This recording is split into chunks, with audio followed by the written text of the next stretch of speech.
Topping today's news, the Governor General reads the speech from the throne as the new parliamentary session begins.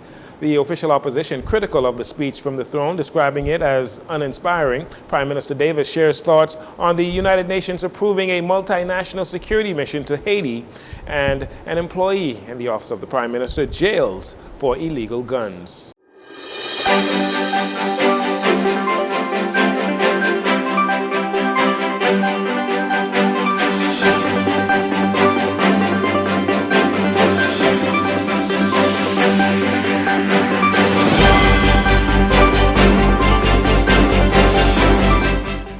Good evening, Bahamas. I'm Jarino Saunders. This is your JCN Evening News, and it is a pleasure to have you join us this evening.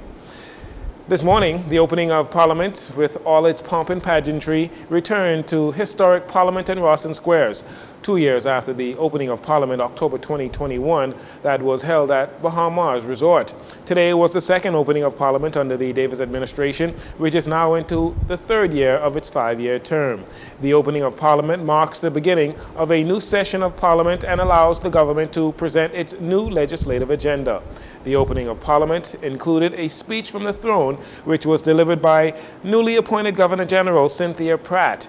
Before heading to the square, parliamentarians gathered in the upper and lower chambers where House Speaker Patricia DeVoe announced a new leader of government business, Freetown Member of Parliament Wayne Monroe, who has taken the reins in the wake of the unexpected passing of the late Obie Wilscombe, who was the leader of government business until Monday, September 25th, when he died in West End, Grand Bahama.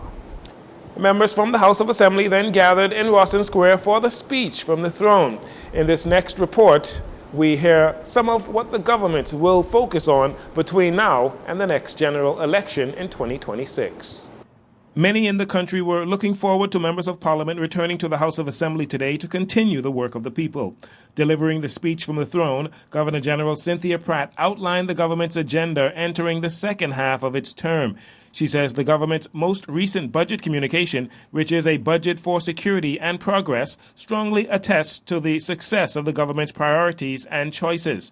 The Governor General used the nation's current gross domestic product as an example of the economic recovery beginning to take hold under the Davis administration. Real GDP growth in 2022 was recorded at 14.4%.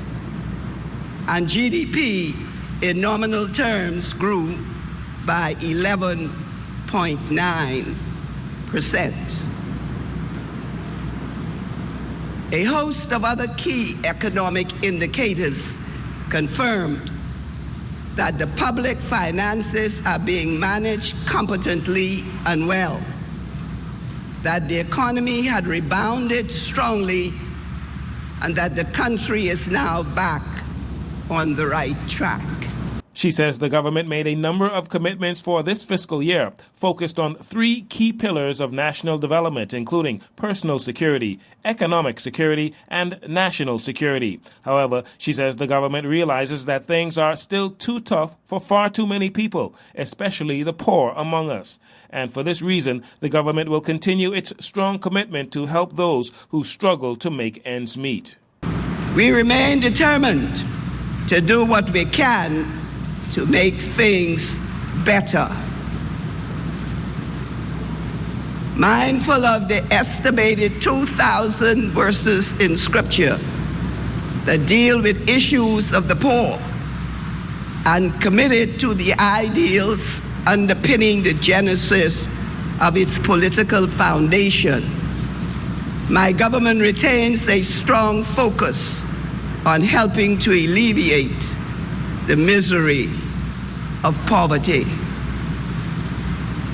Our commitment is unwavering. Though it may be difficult, and though it may take some time, we shall not fail or falter. The Governor General says the Davis administration is resolved to deliver programs outlined in its Blueprint for Change, the platform upon which it was elected and the mandate upon which it governs. She noted that the priorities in the new agenda does not preclude anything from the Blueprint for Change, and the government is resolved to deliver the programs that it outlines in the short, medium, and long term. And so, The program outlined today highlights a number of specific legislative measures. Others will be introduced as needed and when required. In preparation for this new phase of our legislative agenda, my government has already announced changes in various cabinet portfolios, which include the creation of new ministries. In light of the recent and the sudden passing of Minister Wilshcombe, further changes will have to be made. Other changes in public service appointments are already underway. These changes will further support my government as it continues to build on progress made and drive new change in the country. The Governor General reiterated that in this next phase of the Davis administration, focus will be on strengthening personal, economic, and national security. And as it continues to intensify its focus on promoting personal security, the government's legislative agenda will move decisively to boost the number, types, and quality of jobs available to Bahamians. Following the opening of Parliament this morning, Leader of the Official Opposition, Michael Pintard, expressing his disappointment in the speech from the throne. He says they sat through 60 minutes of recycled ideas and initiatives by the Davis administration that were met with a lackluster response by all in attendance. We are not confident that this administration, best known for flossing, for flamming, for living large, we are not convinced that they are even committed to those initiatives that on the surface sounds good, based on their track record. We found it amazing that the government failed to address several key issues that we would have expected they would have talked about in this particular speech from the throne. We expected them to lay out a legislative agenda that would align with the challenges that the Bahamian people face and the solutions that they expect to put in place. They failed to do that. We expect that while the speech from the throne concentrates on legislative issues, it also signals the spirit of an administration and what policy positions they would take and what outcomes they hope to achieve. Mr. Pintard says the Davis administration has even failed to mention Grand Bahama and the challenges that economy faces. He goes on to reiterate that members of the government are serial lawbreakers who have broken laws regarding the Procurement Act, the Electricity Act, the lack of accountability, and proof of payment for the PLP's Bermuda trip, and multiple ministers borrowing money on behalf of the government when that is the job of the Minister of Finance only. No discussion about the failed hotel sale and their abysmal performance in Dorian relief. Our worst year while in office and addressing the Dorian concerns is better than their best year. They're not paying the contractors since June of this year who engage in small home repairs. But on the eve of the election, they are running all through West Grand Bahama asking who need to have a house fixed. Are there any potholes in the general vicinity of your home? While they are breaking the law, they are weaponizing organs of the state, law enforcement, inland revenue, pursuing their opponents, seeking to harass, criminalize, defame members of the Free National Movement, while members of their team that can reasonably be investigated and quite possibly be charged are going scot-free. Following the opening of Parliament, F&M dignitaries headed to the St. Barnabas constituency office, the new location on Market Street and Cordo Avenue, to provide over 200 meals to residents in that area. Mr. Pintard says the government is in a cash crunch and they want to lead by example. There is a cash crunch issue. Contractors are not being paid on time. There are public servants whose deductions are not getting to their insurance company, to their mortgage holder, again, because there's a cash crunch. We want to try to lead by example. And so we are encouraging the government to tighten its belt. Smaller delegations when they travel. Them living large while people's lights are being turned off, while persons need food assistance. is obscene that they continue to live high on the hog. And so we're here today, and we're going to distribute food to those who come, and we'll eat and talk with residents, persons in the neighboring businesses, etc. Mr. Pintard says he is putting the Davis administration on notice that the same issues that forced the proroguing of the House of Assembly will be the first issues on the opposition's list once they return to Parliament. Also attending the opening of Parliament this morning were members of the Coalition of Independents, led by leader Lincoln Bain, who protested as they continue to pressure the Davis administration concerning a number of matters they say are national concerns, including illegal immigration and the Sovereign Wealth Fund, among other concerns. Despite some resistance from law enforcement officers, Mr. Bain and his supporters fought to get their message heard. Arkale Campbell was downtown and files this report. While the two parties most Bahamians are familiar with carried out protocol and traditions associated with the opening of Parliament, in this instance the Progressive Liberal Party, PLP, as the incumbent government, and the Free National Movement, FNM, the opposition, the country's third party, the Coalition of Independents, COI, demonstrated just mere meters away from the ongoing ceremonies, led by their leader, Lincoln Bain, who explained their reasoning for protesting this morning, going on to reiterate critiques the COI have had since the Davis administration came into office. But the fact of the matter is, we have filed for a commission of inquiry into the actions of Keith Bell, and nothing has happened and nothing has changed. We think it is a crying shame in a democracy when a commission of inquiry cannot go on in a country where evidence have been brought forward by people in the ministry, by leaders in the ministry, by the director and others, and a commission of inquiry cannot happen. But instead, they transfer the minister to another area that is a lucrative cash cow area. We are disappointed in this government allowing Keith Bell to remain in our House of Assembly. It cannot be allowed to continue. How could we stand back while a civil servant is victimized in front of all of us, and we say and do nothing? When asked concerning the absence of COI Deputy Leader Maria Daxon in wake of the controversial incident of the third-party Deputy Leader allegedly forwarding a shared message seemingly celebrating the passing of the late Minister of Social Services Obie Wilshcombe, to which the COI leader professed his friendship with the late minister while explaining Daxon's absence, saying this. Our deputy leader sometimes has chronic asthma, and there's many of our protests that she couldn't attend, and sometimes she came late to our protest. There's no reason from us. We have a good relationship with her. Everyone makes mistakes, and people are allowed to make mistakes and move on from it. Again, I give my condolences to the family of Obie Wilshcombe. It is a sad thing. He was a friend, and he was a fellow who gave his life to politics. So I have no problem with him in that way.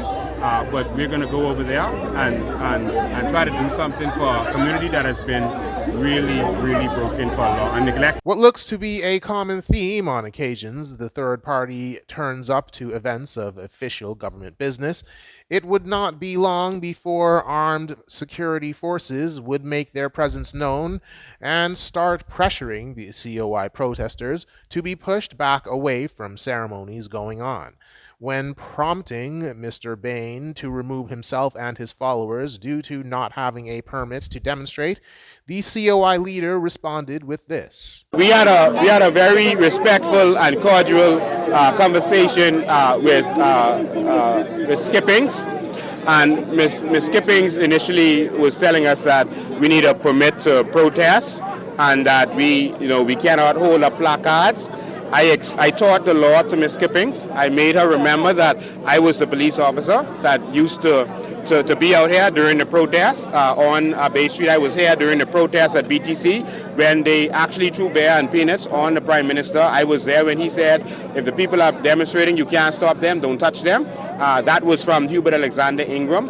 I told her I was here and that I know the law. He revealed that the party will go into what he calls campaign mode after today's protest, moving towards bringing relief to the people of the late Wilshcombe's constituency, West End and Bimini, who he calls a friend.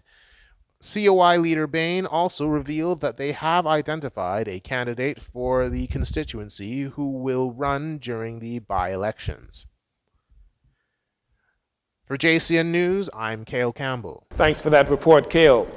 The next step for the Bahamas' government, now that the wait is over for countries wanting to join forces with Kenya in an armed multinational force to assist the Haitian government, is to work out the logistics, according to Prime Minister Philip Davis. The United Nations Security Council has approved the resolution to the multinational force mission, which will be spearheaded by Kenya and its pledge of 1,000 police officers. The Bahamas was welcomed, or has welcomed, Kenya's decision to lead the multinational force. Now, with the United Nations green light given, Prime Minister Davis spoke with reporters on Tuesday about the proposed mission. Well, the next step moving forward is to settle the logistics of any of our troops going. We're not just going to send them there without having a broad understanding of the mandate. There's a draft resolution that needs still to be tweaked. We're waiting for the final to come to us. When that has come, we then have conversations with the lead team that will be going in there, that will be truly leading, and the principal actors in this whole assistance to Haiti, Kenya, and then we will decide how that would look. Haitian nationals have been experiencing waves of gang violence, political paralysis, as well as humanitarian crisis. United Nations Secretary General Antonio Guterres has repeatedly called for international intervention. 13 members of the United Nations Security Council voted in favor of the resolution. Russia and China abstained. As for Bahamian troops and who's eligible, Prime Minister Davis says that is up to the Commodore of the Royal Bahamas Defense Force. Commodore Dr. Raymond King told reporters on Monday that the Royal Bahamas Defense Force will ensure that Marines are well prepared. And finally, in this segment, the government rebooting its measures to tackle unregulated communities or shanty towns. The Ministry of Works issuing a statement that it has begun to post notices in selected areas to notify people of the demolition exercises. Minister of Works Clay Sweeting told reporters that the Unregulated Communities Action Task Force, in a joint operation, began serving notices on Monday in 2 areas here in the capital. The Unregulated Task Force at the Ministry of Works, with partnerships from Immigration, Royal Bahamas Defense Force, Police Force, Social Services, and the Ministry itself, was successful yesterday in serving 2 locations, All Saints Way and Cool Acres in New Providence, where around 60 persons were apprehended who did not have status, but the 2 unregulated towns were served with their 30-day notice to collect their belongings before we take action. While the minister could not say the number of illegal structures in those shanty towns, he did confirm that the number of illegal structures have increased over the past few months. Works officials, in its statement, notes that should those who are given notice fail to comply, the Minister of Works or the Ministry of Works may, in accordance with the Building Regulations Act, pull down and remove illegal structures and recover from that person the expenses reasonably incurred in doing so. Now, Minister Sweeting asserts that they are only targeting those unregulated communities without licenses to build, especially businesses. And I also want to make the point that this is unregulated communities. The license to build businesses was not approved, so it's not any specific target or grouping of people. So for us, we wanted to ensure that it's not a specific target, but because we do have some Bahamians that's living in these communities as well, so that's why we got to ensure that we include social services and other aspects to ensure that persons that don't have dwellings ensure that they are assisted in whichever way needed. So they have a 30-day eviction order. So they have 30 days to collect their belongings, in which time social service already has a plan to ensure that they are provided with assistance if needed, and after 30 days you should see demolition in both towns. Minister Sweeting is urging those in shanty towns to pay close attention to the official notices from the ministry regarding the demolition schedule and safety guidelines, as well as to cooperate fully with authorities and follow instructions given for your own safety. We'll take a break here. We'll be right back after these commercials.